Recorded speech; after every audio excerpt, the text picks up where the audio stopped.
नमस्कार, मैं हूं संजय शर्मा। आप देख रहे हैं 4 PM गुजरात। गुजरात लॉबी की हालत खराब है। यूजीसी का मामला गले में अटक गया है।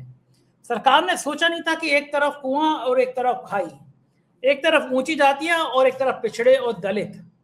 जिसका दामन थामा दूसरा नाराज।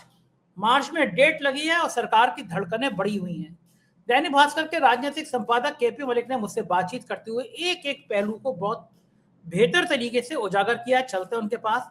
आप 4 PM को गुजरात को सब्सक्राइब करिए, ज्वाइन करिए। चलते हैं केपी मलिक जी की बातें सुनने के लिए। 4 PM न्यूज नेटवर्क में बहुत बहुत स्वागत है केपी मलिक साहब, आपका अभिनंदन। धन्यवाद संजय जी, बहुत बहुत धन्यवाद। मलिक साहब, बड़ी चिंता हो रही है मुझे तो। स्पीकर ने कहा कि प्रधानमंत्री सुरक्षित नहीं है। ये जो महिला सांसद हैं इन पर अटैक कर सकती हैं। महिलाओं को आगे किया जा रहा है। प्रियंका गांधी कह रही हैं कि महिलाओं से इतना डर गए, अभी तो 10% ही रिजर्वेशन है, 33% हो गए तो क्या होगा। अब बताइए, संसद में प्रधानमंत्री सुरक्षित नहीं है तो सुरक्षित कहाँ है। पंजाब गए एक बार, बीच में से लौटा कि मैं सुरक्षित नहीं था, आपको याद होगा। बंगाल में जाते हो तो कहते हैं बंगाल में मैं सुरक्षित नहीं हूँ। जब प्रधानमंत्री सुरक्षित नहीं है तो मैं और आप की तो बात ही छोड़ दीजिए। कहीं पे भी पिटाई हो जाती है, कहीं पे भी मॉब लिंचिंग हो जाती है। आदमी की दाढ़ी हो तो और जल्दी मॉब लिंचिंग हो जाती है। बड़ा सवाल यह है कि फिर प्रधानमंत्री सुरक्षित कहाँ है। मैंने एक उपाय सोचा है। प्रधानमंत्री जी, आजकल तो टेक्निक का जमाना है, हम और आप कॉन्फ्रेंस से बात कर रहे हैं, तो अगर प्रधानमंत्री जी चाहें तो अपने घर पे मोर का दाना, मोर को खाना खिलाते हुए वीडियो कॉन्फ्रेंस कर सकते हैं। दोनों काम हो जाएंगे, मोर को दाना भी पड़ जाएगा और पार्लियामेंट का संबोधन भी हो जाएगा। तो प्रधानमंत्री को चाहिए कि अब सारे काम वो वीडियो कॉन्फ्रेंसिंग से करें, घर से करें। सुरक्षित रहेंगे, मोर के बीच में रहेंगे, मोर क्या नुकसान पहुंचा लेगा। या कोई और रास्ता। आप तो पार्लियामेंट 30-35 सालों से देख रहे हैं, कभी देश के प्रधानमंत्री पे इस तरह हमला हुआ है। हम तो सोचते थे ये सांसद बड़े पढ़े लिखे होते हैं, ये देश का कानून बनाने जाते हैं, और महिलाएं तो बड़ी नाजुक होती हैं, ऐसा कहा जाता है। अब तो महिला बड़ी बहादुर है, महिलाएं मुझ पर अटैक करेंगी कि आप हमें नाजुक क्यों कह रहे हो, हम पुरुष से कम बहादुर हैं। लेकिन आमतौर पर महिलाएं थोड़ी संवेदनशील होती हैं, ये बात तो ठीक है। तो महिलाएं किसी पे हमला कर दें, ये मुझे उम्मीद कम लगती है। मर्दानी 3 देख कर आया था मैं पिक्चर, उसमें रानी मुखर्जी तो अटैक कर रही थी, लेकिन हमारी संसद वाली मेंबर ऑफ पार्लियामेंट जो है, संसद में बैठने वाली महिलाएं प्रधानमंत्री पे हमला कर रही थी। और ये बात स्पीकर ने अगले दिन बताई, उस दिन नहीं बताई। अगले दिन जब ये फजी होती है कि राहुल गांधी ने पहले ही कह दिया था प्रधानमंत्री बोलने नहीं आएंगे, तो स्पीकर को लगा अब तो इज्जत बचाओ। स्पीकर की तो बलिहारी है, ऐसा स्पीकर दुनिया में कहीं नहीं मिल सकता। इतना अच्छा, इतना भला, प्रधानमंत्री को बचाने के लिए अपनी इज्जत दांव पे लगा दे, ऐसा स्पीकर कहीं नहीं मिलता। तो क्या लग रहा है, मेरा सुझाव ठीक है? घर में बैठ के मोर के जरिए वीडियो कॉन्फ्रेंसिंग से काम चल सकता है देश का? नहीं संजय जी, चलने को तो कुछ भी चल सकता है, लेकिन यहाँ मेरे कई सवाल हैं, बड़े महत्वपूर्ण सवाल है। सबसे पहला सवाल ये है कि अगर उनको आगाह कर दिया है, हमारे ओम बिरला जी ने, स्पीकर ने कह दिया है कि उनको खतरा है, तो क्या खतरा टल गया है?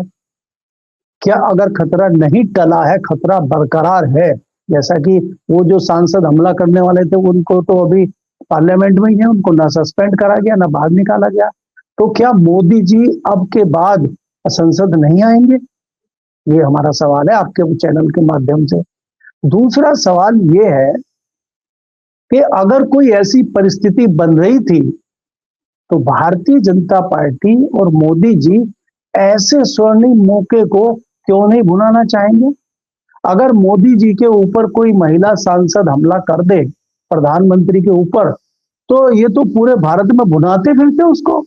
वो तो बहुत बड़ी सिंपैथी मिलती है भारतीय जनता पार्टी को और मोदी जी को। मोदी जी तो दोबारा से फिर हीरो बन जाते। तो मोदी जी ने जानबूझ के ऐसा मौका क्यों गवा दिया?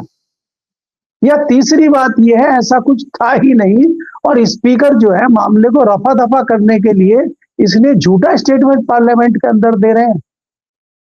तीसरा सवाल जो इसमें मेरे साथ है, जो खड़ा है, और मैं आपसे पूछना चाह रहा हूं कि अगर ऐसा है और स्पीकर को सूचना मिल गई है, तो स्पीकर को सूचना मिल गई, एसपी जी को सूचना नहीं मिली, जो पार्लियामेंट की सिक्योरिटी के इंचार्ज है उनको सूचना नहीं मिली, तो उन्होंने क्या किया?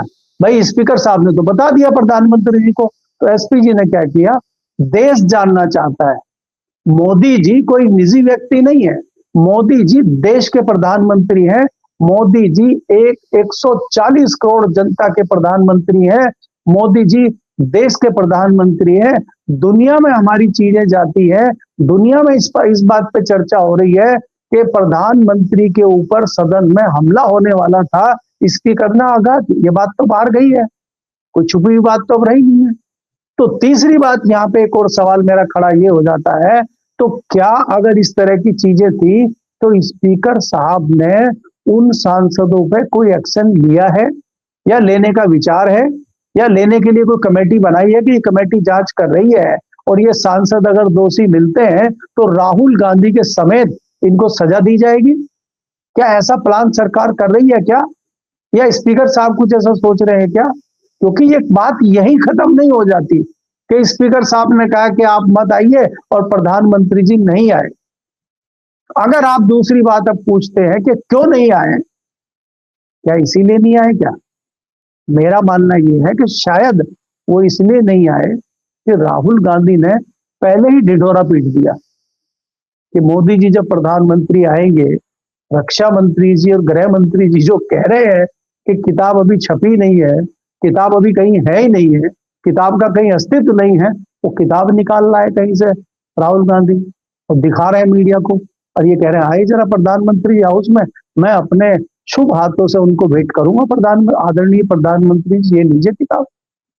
तो क्या इस डर से नहीं आए प्रधानमंत्री कि उनको किताब मिलेगी, किताब लेनी पड़ेगी और फिर उस कहीं ऐसा ना हो कि राहुल गांधी उन किताबों को, तथ्य को पढ़ दे? इस डर की वजह से तो नहीं आए कहीं? तो बहुत सारे कारण हैं संजय जी।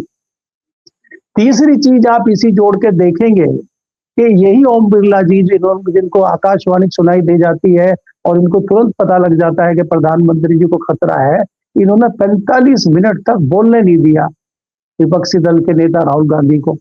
और उसके अगले दिन जब आप देखते हैं संसद में जो आपके प्रिय सांसद हैं दुबे जी, जब वो 5-6 किताब लाए नेहरू की, इंदिरा गांधी की निकाल के, स्पीकर उनको बोलते रह गए। और जो दूसरे स्पीकर उस टाइम पे पीठासीन अधिकारी थे जो मंच पे आसंदी पे बैठे हुए थे, उन्होंने रोक के उन्होंने कहा कि आपकी बात रिकॉर्ड में नहीं जा रही है, आप मेरी बात मानिए, बैठिए। उन्होंने सुना ही नहीं दुबे जी ने उनको, और पूरी किताबें संसद में दिखाई और पूरा अपना स्टेटमेंट पूरा किया कि इंदिरा गांधी ने क्या किया, राजीव गांधी ने क्या किया, जवाहरलाल नेहरू क्या थे, पूरा इतिहास निकाल लाए। फिलहाल के लिए कहने के लिए कुछ नहीं है। और एकमात्र विद्वान भारतीय जनता पार्टी के पास, भारतीय जनता पार्टी की सरकार के पास एकमात्र विद्वान सांसद है, ये तो आपको भी पता है, आप भी उनकी तारीफ खूब करते हैं और आप जानते भी हैं शायद उनको पुराना। तो उनको लाया जाता है जब फंस जाते हैं, क्योंकि भाई पार्लियामेंट में मोदी जी के ऊपर जो हमला चल रहा था तो ना स्थिति अमित शाह संभाल पाए, ना रक्षा मंत्री राजनाथ संभाल पाए, ना किरण रिजिजू संभाल पाए। तो अंत पे फिर जो है दुबे जी को आना ही पड़ा, क्योंकि मोर्चा तो बाद में वही लेते हैं ना। और फिर उन पर बता ही दिया, प्रियंका गांधी ने भी कहा कि भाई इनको लाया जाता है जब कोई नहीं होता और ये तो फिर घेर लेते हैं सबको। तो कांग्रेस अब उनसे दुबे जी से डरी हुई है, प्रधानमंत्री जी से नहीं डरती। प्रधानमंत्री तो महिला सांसदों से डरे हुए हैं और दुबे जी से कांग्रेस पूरी डरी हुई है। तो स्थिति ये संजय जी है। तो मैंने कुछ सवाल आपके सामने रखे हैं, आपके चैनल के माध्यम से कुछ सवाल रखे हैं मैंने, सरकार उसका जवाब दे, ओम बिरला जी उसका जवाब दे, भाजपा उसका जवाब दे, सरकार उसका जवाब दे। तो अच्छा, देश जानना चाहता है, ये कोई मेरे निजी सवाल नहीं है, देश जानना चाहता है कि हमारे आदरणीय प्रधानमंत्री, हमारे यशस्वी प्रधानमंत्री के ऊपर अगर कोई हमला करने की सोच रहा है तो उसको सजा क्यों ना दी जाए, और अगर आप सजा नहीं दे रहे हैं तो क्यों नहीं दे रहे हैं। ये जो अपराधी लोग हैं इनको तत्काल सजा होनी चाहिए, मेरी ये मांग है जी। ठीक बात है। और पार्टी के अंदर ये क्या मैसेज गया होगा कि पार्लियामेंट के अंदर प्रधानमंत्री डर की वजह से नहीं आए, महिला सांसद उन पे हमला कर सकती हैं इस डर की वजह से नहीं आए।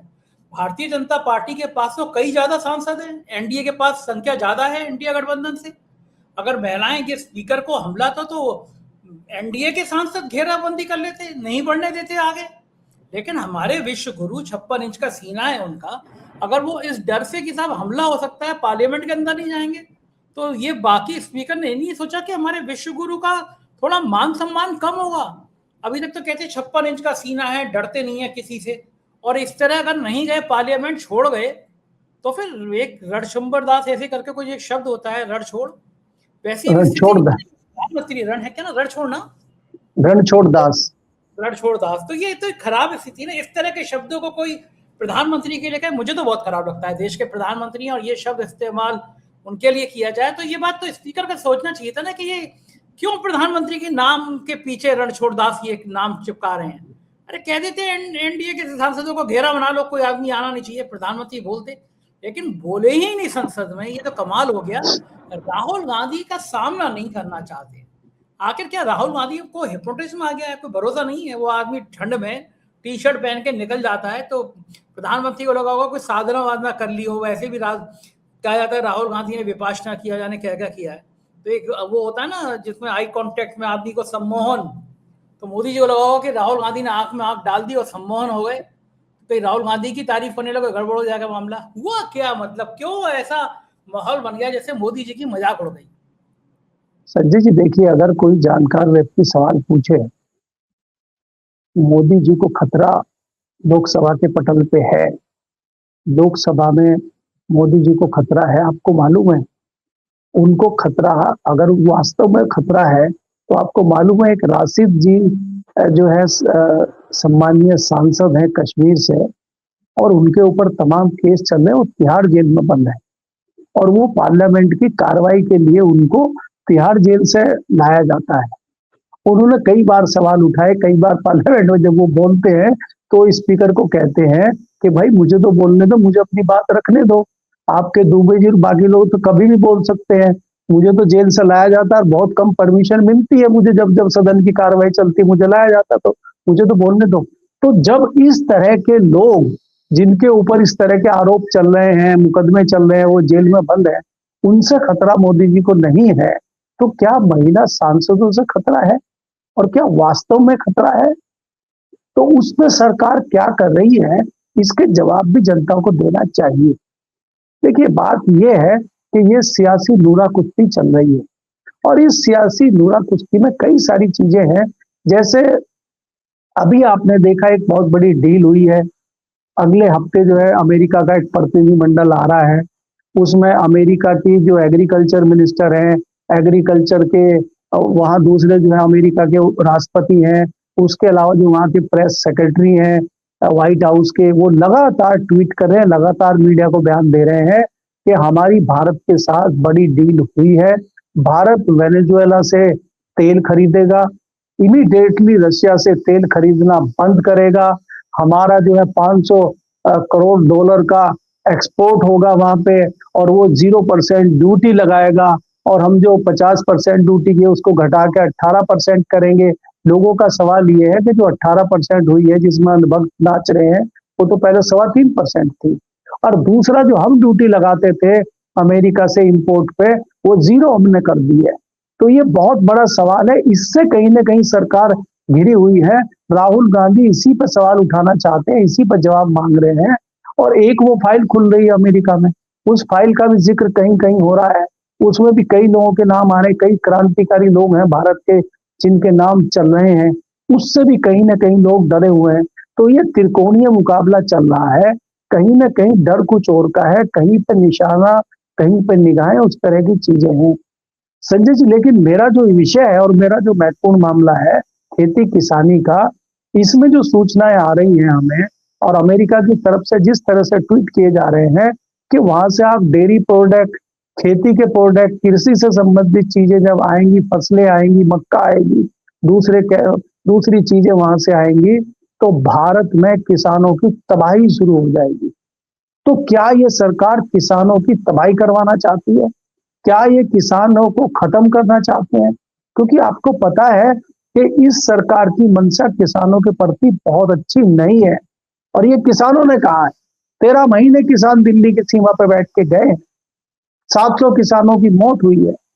तो प्रधानमंत्री जी 2022 में कह रहे थे किसानों की आय दोगुनी कर देंगे, किसानों की आय तो दोगुनी नहीं हुई है। जो प्रोडक्ट किसान यूज करता है, चाहे वो खाद हो, बीज हो, कृषि के लिए कृषि यंत्र हो, चाहे डीजल हो, चाहे बिजली हो, सबके रेट दुगने हो गए, बस उसकी फसल के रेट दुगने नहीं हुए।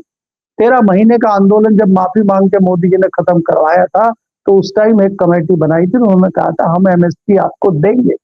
वो एमएसपी आज तक सरकार ने नहीं दी है। ये तो सरकार किसानों पर ध्यान दे।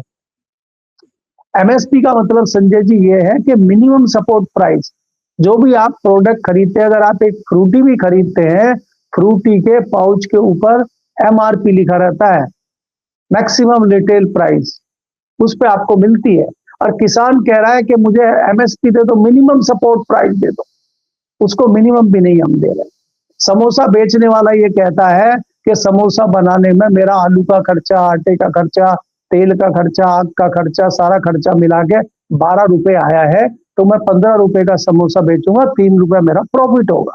समोसा बेचने वाला भी अपने प्रोडक्ट की कॉस्ट तय कर रहा है, और एक दुर्भाग्यशाली किसान है जो अपनी उपज के, अपनी फसल के, अपने प्रोडक्ट के दाम तय नहीं कर सकता, उसके दाम सरकार तय करती है, और सरकार व्यापारियों से दबी हुई है।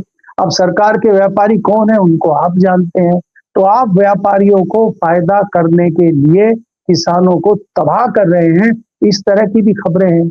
अब अगले हफ्ते जो अमेरिकन प्रतिनिधिमंडल आएगा और उसके बाद ज्वाइंट प्रेस कॉन्फ्रेंस होगी, तो उसमें हमें पता चलेगा कि क्या क्या समझौते हमारे अमेरिका के साथ हुए हैं।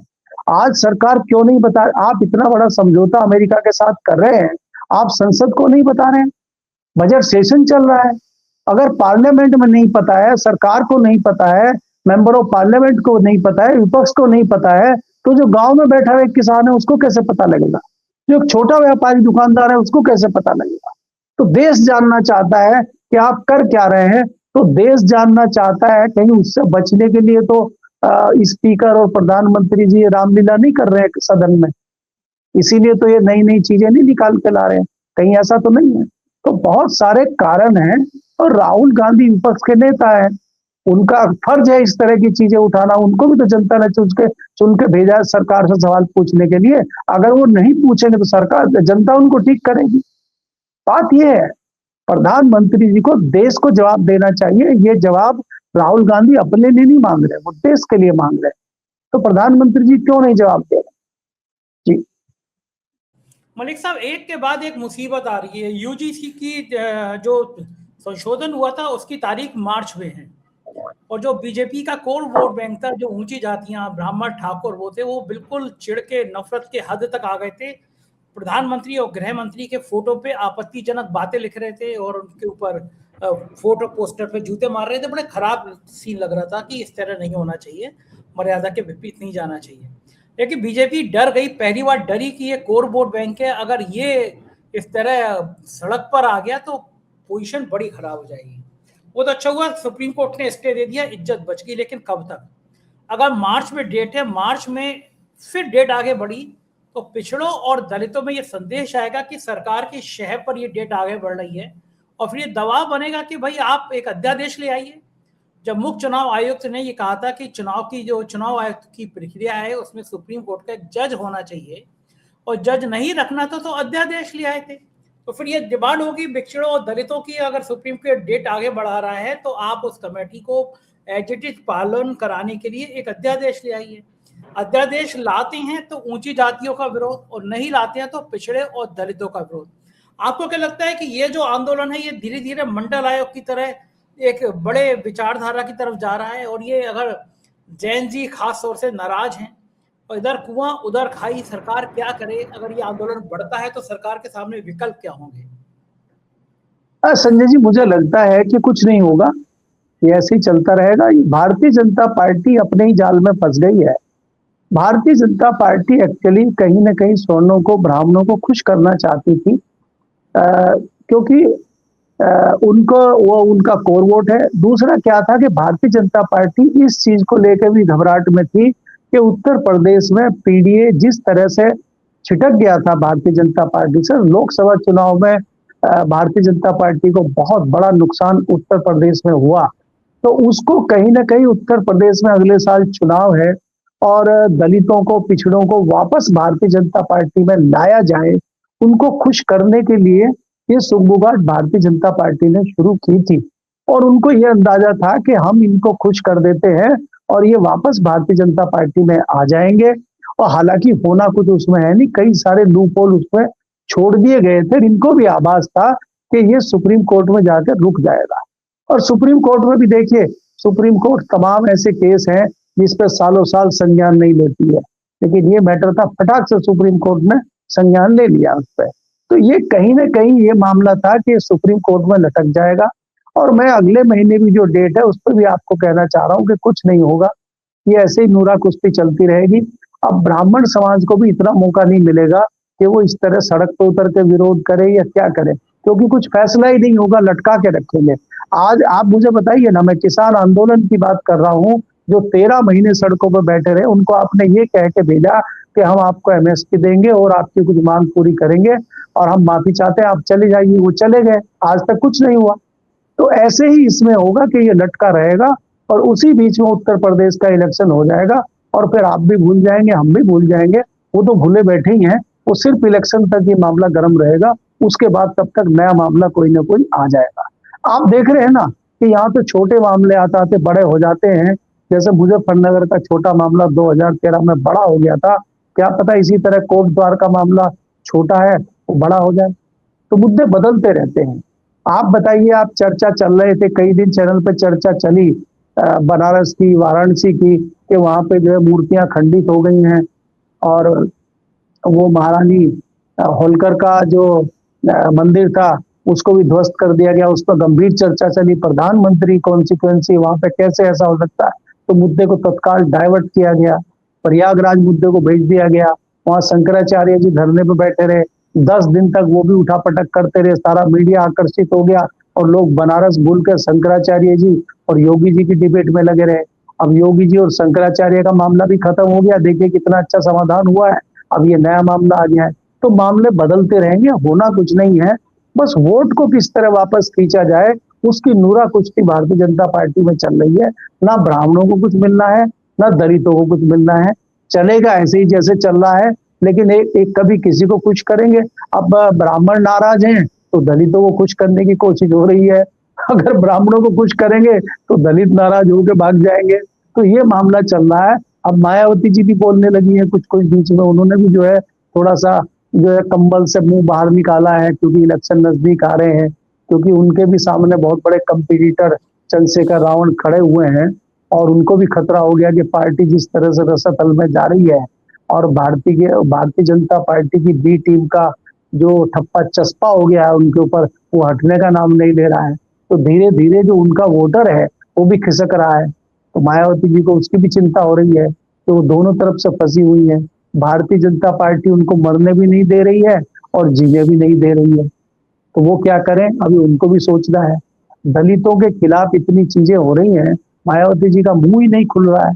तो लोग सवाल कर रहे हैं कि मायावती जी कहाँ है, दलित हितैषी कहाँ है, दलितों की रक्षा करने वाली बहन जी कहाँ है। लोग बहन जी को ढूंढ रहे हैं। तो संजय जी, ये नूरा कुश्ती सिर्फ उत्तर प्रदेश में विधानसभा चुनाव जीतने के लिए हो रही है, बाकी इसमें होना कुछ नहीं है यूजीसी में। जी बिल्कुल ठीक कह रहे हैं, राजनीति सिर्फ नूरा कुश्ती के लिए हो रही है। बहुत बहुत शुक्रिया आपने केपी मलिक साहब, आपने अपने समय की बातचीत की। Thank you. ये तो केपी मलिक जी, कैसी लगी बातचीत बताइएगा जरूर। शुक्रिया, थैंक यू।